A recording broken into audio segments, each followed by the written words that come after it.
What's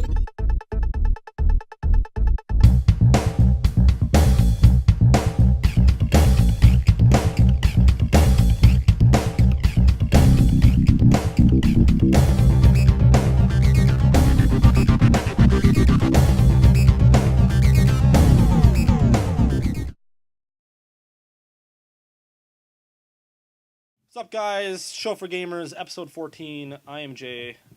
The pizza eating kid is Al. So Al bought a game, and I didn't buy it because I'm short on money, but he's like, you should rent it. It's called Noire. Holy shit, nobody told me this. This has groundbreaking, life-changing facial animations. It's literally like they filmed actual actors, and then just like smushed pixels on their faces somehow. Yeah. But it's so realistic. And you can see the swallowing and just slight movements. Yeah. I mean, there's those technical tricks, like with females, they'll put like a necklace, and you can see that like this is a character model, but from here up is that whatever technology they use. Yeah. So you can see people swallowing, you can see the muscles in their temple move, you know, any eye twitches. It's really, really crazy. And the reason you're going to use that is the essence of the game takes place in 1946-47. You play as Cole Phelps. He's a detective. And the whole game, you're going to be walking around, picking up different evidence here and there, deciding whether or not it's relevant, then playing off the clues. Then you talk to people. And sometimes they'll be like, yeah, I didn't find that guy. And they stare right at you. And you're like, he's telling the truth. Yep. In the beginning, you're like, okay, he's telling the truth. And then sometimes, I didn't do that. And they kind of move their eyes a little bit, and you're like, that guy's kind of full of shit. He's hiding something, so you put And then if you have evidence and you know they're lying, you can be like, fuck you, you're lying, which helps your investigation on way more. Which is nice, because when you're investigating, you can either pick, they're telling the truth, doubtful, or false, or you can go into your notes and click on a piece of evidence. Like, there's a guy, he says, I wear a size 9 shoe, and you're like, no, your work boots in your bedroom that I saw are size 8, So you can call them out lying if you found the evidence, too. And the game does a good job of training you. It starts out really light with, this is kind of easy here. And then later, like, I had to investigate this old dude, and his eyes are, like, all squinty. So he's like, yeah, just blah, blah, blah. And I can't tell what his eye movements are. So it's literally upon how he's moving his head, how his shoulders move, and how his inflection of what he's saying is for me to try to guess if he's right or wrong, So some of the guys are totally crafty dudes.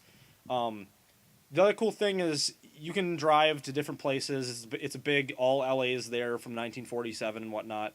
And as you're driving around, your dispatch radio, if you're driving in a car that has a dispatch radio, it'll just go off. Oh, it's a street crime. You got to go stop this guy from robbing a bank, or save this woman from these hostage takeovers, or chase this guy down.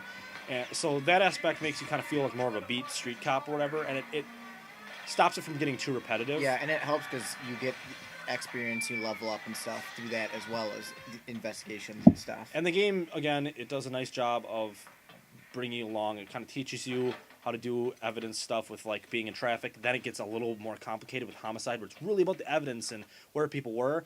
And then it goes into arson, where it's like almost no evidence exists because it got burned. So it's really about what you can find from businesses and who you're talking to. Yeah. And then the game splits off and you start playing as different characters. And it's very lengthy. I think there's a lot of replayability.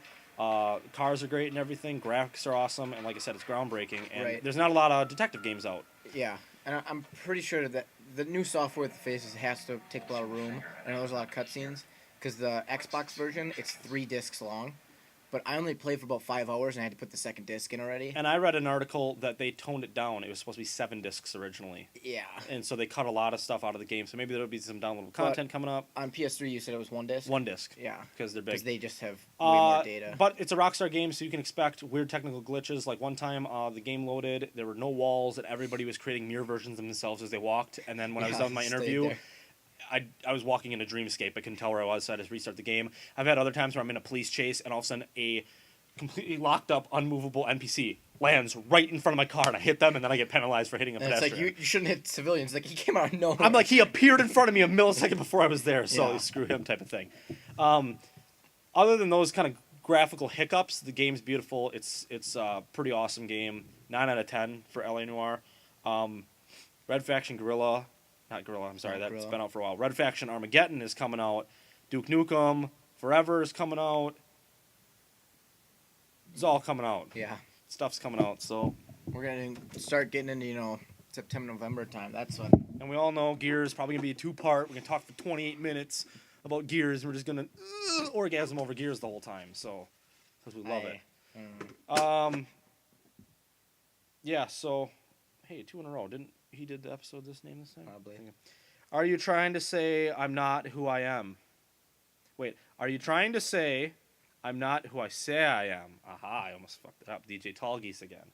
Rock it on. If you want yours in the box and have your name on the screen, comments below. It can be anything. It can be socks are fun for us. I don't care what it is. So, watch the behind the scenes. Subscribe to Behind TSFG, Cloak Dagger Films, Webspot, Dragon of Eden, Axeman Gank. It's all awesome. Love it. What time did Antonia go out yesterday? She left around 9. Do you know where she went? No, I've no idea. She was a good girl, but she didn't confide in me. A nosy old hag like you knows everything about the people who live under her roof. Where did she go? I think she went to a bar. She's been drinking quite a lot lately. This bar have a name? El Dorado Bar. It's a Latino place on North Los Angeles Street. That's only a couple of blocks from where we found the body.